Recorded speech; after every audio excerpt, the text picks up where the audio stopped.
الحمد لله نحمده ونستعينه ونستغفره ونؤمن به ونتوكل عليه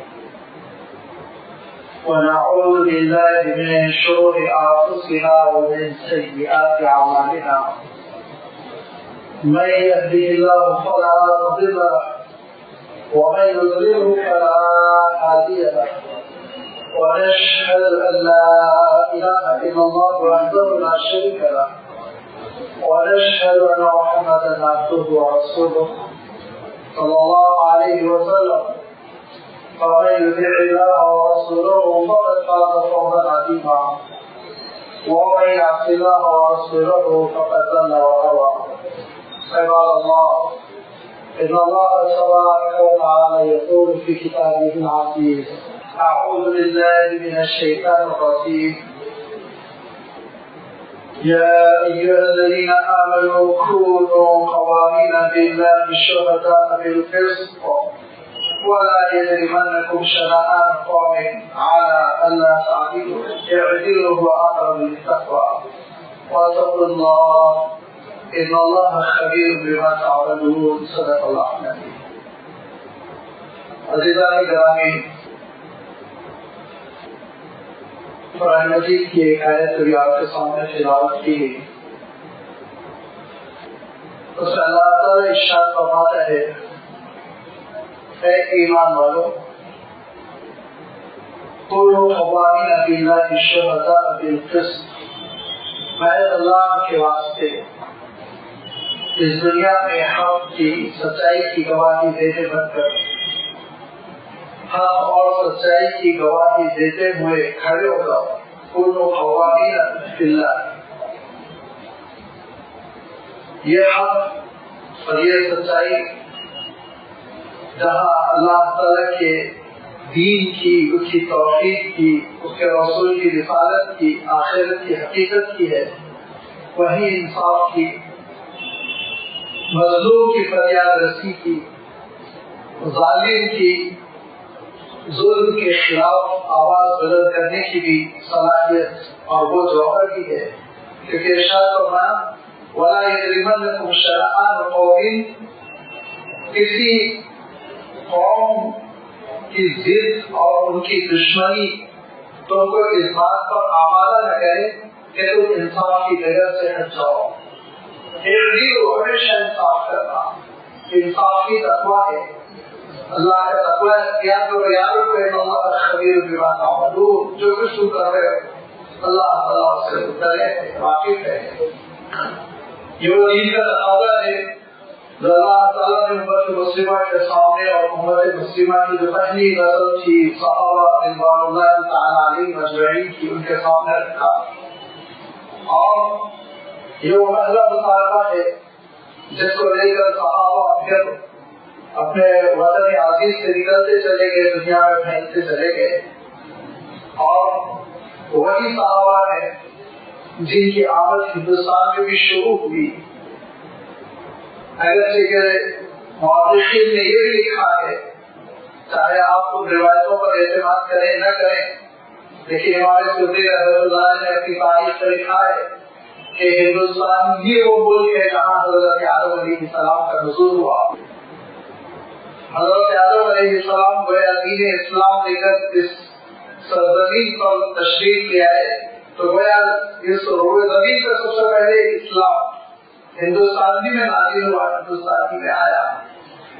اللہ تعالیٰ نے حضرت آدم علیہ السلام سے اور حضرت آدم علیہ السلام کی نسل سے یہ عہد لیا تھا کہ جب جب نبوت اور رسالت آئے گی اس وقت تم ضرور رسول کی اتباع کرنا، پیروی کرنا، اور اسی صورت میں تمہاری نجات ہوگی.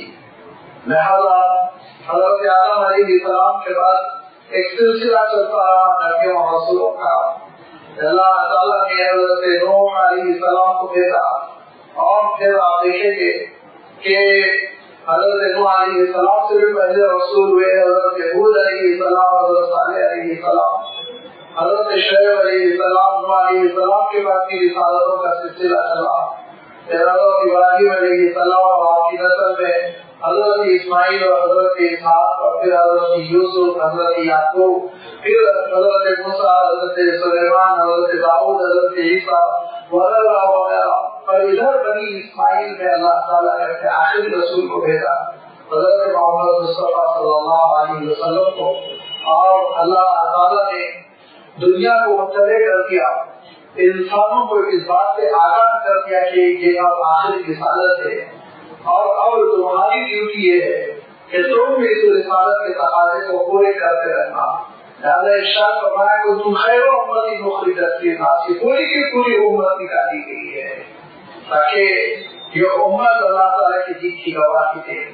ارشاد فرمایا کذالک جعلناکم امة وسطا لتکونوا شہداء علی الناس، ہم نے تم کو ایک درمیانی اور معتدل امت بنایا تاکہ سارے لوگوں کے لیے تم گواہ بن جاؤ. کس بات کے گواہ؟ اللہ کی وحدانیت کے گواہ. کس بات کے گواہ؟ دین کی حقانیت کے گواہ. کس بات کے گواہ؟ اللہ کے رسول صلی اللہ علیہ وسلم کی صداقت کے گواہ. اور امت نے اس گواہی کے منصب کو، امت نے اس شہادت کے منصب کو، امت نے اس خیر امت کے منصب کو سمجھا. اور خیر امت کا مفہوم یہ تھا کہ اللہ کے رسول صلی اللہ علیہ وسلم نے ارشاد فرمایا تھا خیر الناس من ينفع الناس، بہترین لوگ وہی ہوتے ہیں جو لوگوں کے لیے سودمند ہوتے ہیں، فائدہ بخش ہوتے ہیں، لوگوں کی بھلائی کے لیے کام کرتے ہیں. لہذا یہ امت نافع امت بنی، یہ امت دعوت بنی. اور اس امت نے جو امانت ہے اللہ تعالیٰ کے دین کی شکل میں، اللہ تعالیٰ کی کتاب کی شکل میں، اسوہ رسول کی شکل میں، اس امانت کو کبھی چھپانے کی کوشش نہیں کی. کیونکہ پچھلی تاریخ میں دھوکہ اٹھا تھا کہ ایک امت کو اللہ تعالیٰ نے بڑی فضیلتیں دی تھی اور یہ ارشاد فرمایا تھا انی فضلتکم علی العالمین، ساری زمین پر ساری نسلوں جو اس وقت موجود تھی ان پر میں تم کو فضیلت دے رہا ہوں اور یہ تم کو میں تورات دے رہا ہوں، یہ حضرت موسیٰ علیہ السلام کا اسوہ دے رہا ہوں.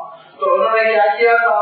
انہوں نے اللہ تعالیٰ کی کتاب کو پس پشت ڈال دیا اور انہوں نے اللہ کی کتاب میں تحریف کر دی، تبدیلی کر ڈالی، اور اس امانت میں وہ خیانت کیا کہ اللہ تعالیٰ نے پھر ان کو اس منصب سے اٹھا کر نہیں دیا.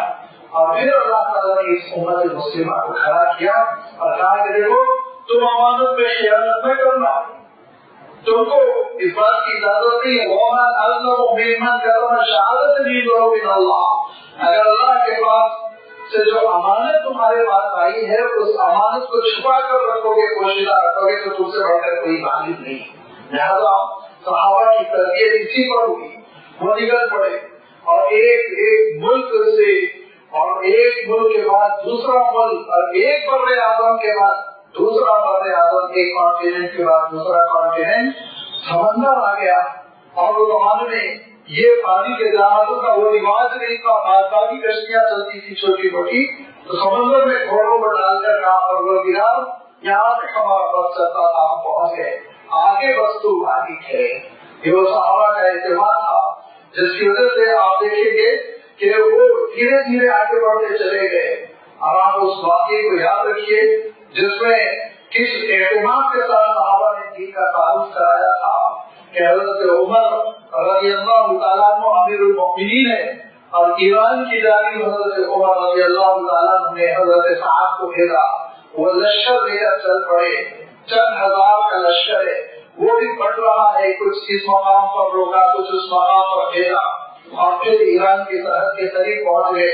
تو ایران کے شہنشاہ نے یزدجور جو اس وقت شہنشاہ تھا، اس نے اپنے سب سے بڑے سورما کو جو اتنا بہادر تھا کہ آج ہماری زبان میں محاورہ بن گیا، رستم یعنی بہادری کی ایک علامت سمجھی جاتی ہے، اس رستم کو کتنی فوج دے کر بھیجا اس نے، آپ بتا جائیے 1,20,000 کا لشکر دے کر بھیجا اور کہا جب بھی رستم گھبرا رہا تھا اور کہہ رہا تھا کہ یہ عرب جب بھیڑتے ہیں تو حضور بہت جان کے لالے پر جا کے کہا تم گھبراؤ مت، تم آگے بڑھو، ابھی میں پیچھے سے 80,000 کی قوت بھیج رہا ہوں، 80,000 اور بھیج رہا ہوں.